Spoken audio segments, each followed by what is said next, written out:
After the initial panic concerning the virus, I started to think about it, and I realised that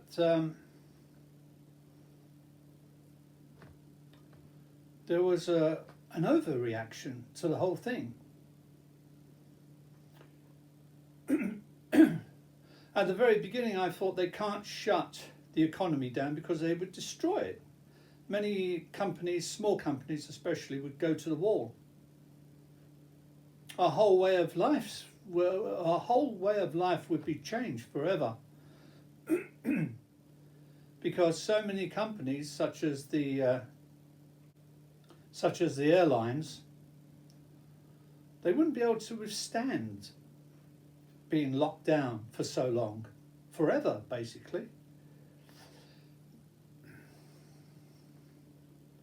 From the very beginning, I knew that we could only take two ways, and that is to destroy the economy or to ignore it and live with it. And eventually everyone would get an immunity, as we do, against diseases.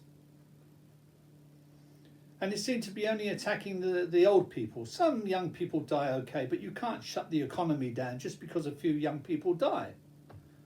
It's nonsense. So I didn't think the government would take that action. But once they did, the more I thought about it, the more I realised that there was an ulterior motive to this.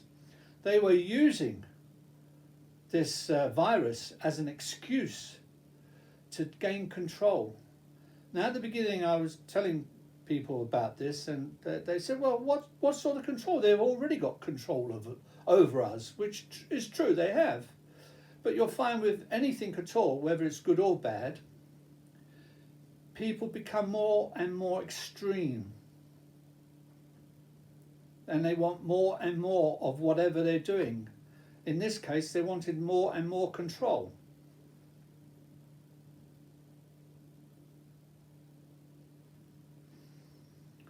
And it's a well-known fact that if you want people to do something, it's difficult to say, this is the law, this is the rules, you're going to obey my commands. Much more difficult. It's much easier to do something or use something such as this virus and say, well, we're doing this, we're locking you down to protect you. And most people, being followers, and they believe in the government completely, will do it.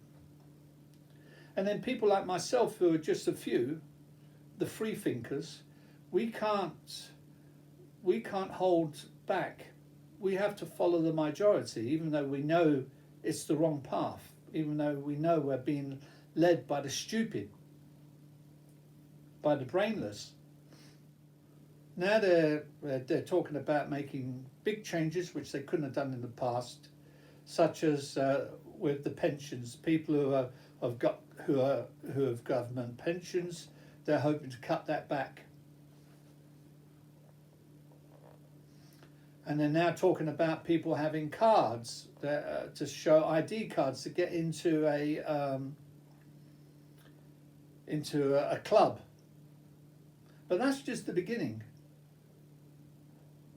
It's like everything else. VAT, they started it off small. It was, I can't remember, 3% maybe. They knew they was going to go up and up and up every year, and now it's 20%. And I think they're talking about making it 30%. And they're using the virus as an excuse, as I say.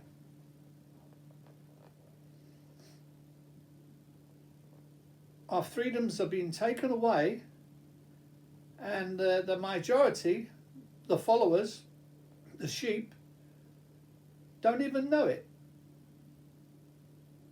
And they see it as a good thing, because they see it as saving their lives.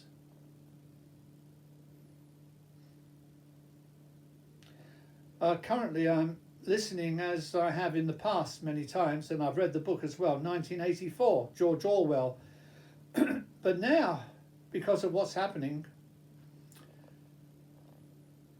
it has a totally different effect on me. I see it as being real, what they're saying. I can see it happening now in our society, and the horror of Big Brother watching us.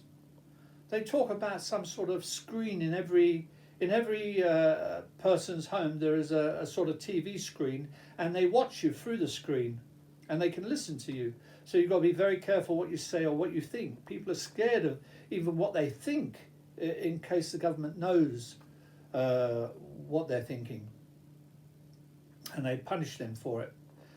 But we've got that already. Everyone's got phones, and the government can listen in, and they are listening in to us. You see, when we talk about Siri and programs like Siri, they have to listen in all the time for them to hear you to ask them something like, "Hello Siri," and then you ask your question. They have to be listening in. Well, the government, of course, they tape all these conversations, and when they hear a certain word like virus or republic, any word like that, there's certain words which are on the danger list of words, so to speak, and then they will get someone to listen in to see what you were talking about. So everything is taped, and they're listening for those words.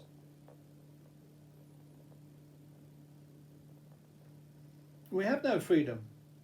And people also are putting on the internet everything about them, what they do, their hobbies, their likes, their dislikes, who they love, all sorts of things. And also through the internet we know all their friends. Well, the government does. You know, they say that your information is protected. But it's not. The government can go in there anytime they want and see exactly what they want to, what's happening, what you're doing, what you're saying, what you're thinking. And this is all part of control. And eventually it's going to end up just like 1985, or just like it is in North Korea, where they have total control, where people are scared to say anything.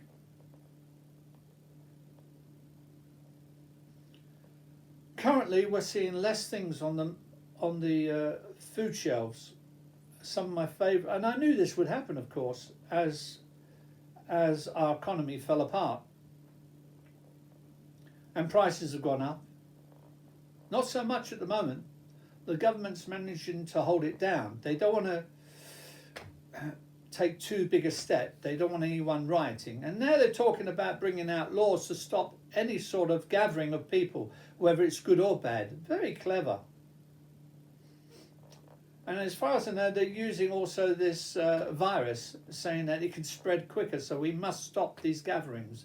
But of course, it's nothing to do with the virus. And to show you the evidence that it's nothing to do with the virus. And just a reminder, if you like my videos, please give me a thumbs up and hit the subscribe button. Thank you. The government is saying that they fear the virus spreading because of people getting together in such places like nightclubs and pubs and other such places. But that can't be so, because they're saying that if you have the injection, you're protected from the virus. You can't die. You'll get the illness, but you won't die. But now they're saying it doesn't matter whether you're protected or not, because if you come across someone who's got the virus, you're going to get it and die. That's the only reason they're going to shut the economy down, is because they're telling people you're going to die. But we can see the lie straight away. If these injections, these vaccinations truly worked, the government wouldn't be saying those things. The trouble is, most people being stupid don't see this. They can't see the obvious lie. The vaccinations either work or they don't work. It's as simple as that. But even if they don't work, we've had these, we had the Spanish flu, I think it was in the 1920s. All right, it killed quite a lot of people, but we still went on living. It didn't destroy the economy around the world. Now, in places like China, they're really shutting down, and they're cutting themselves off from the rest of us. And we need China because they're the ones who have been giving us all these cheap goods. Even the iPhone's made in China.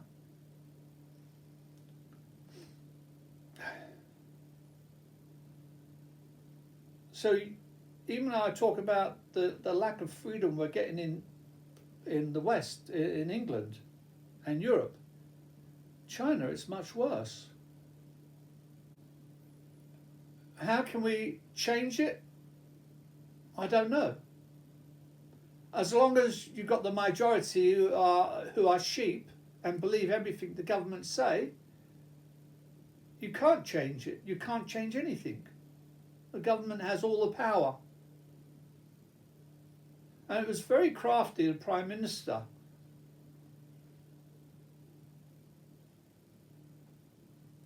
It was leaked in the papers that the Prime Minister said at one time, well, can't we just allow people to get the virus and those who die, die, and the rest live? And that was brought out in the papers. I'm sure it was deliberately leaked to the papers and they were allowed to use it, because it's really saying that he's been told by other people that, no, we can't allow people to die. And he's doing it it just rams it home, that lie, that he's doing everything, the Prime Minister, for your benefit. A lot of our freedoms are being curtailed. And the few people like myself who know exactly what's going on can't change it. The only thing that would change it would be to vote in a totally different leader. But the leader wouldn't have the leader shouldn't be anything to do with the government, because if you do get someone who is a professional government minister, they're just going to do what the other government ministers have done. No, you've got to get someone who's got radical views, who don't like the idea of our liberties being taken away. Someone similar to me, who thinks like me, who believes in liberty being the most important thing in life.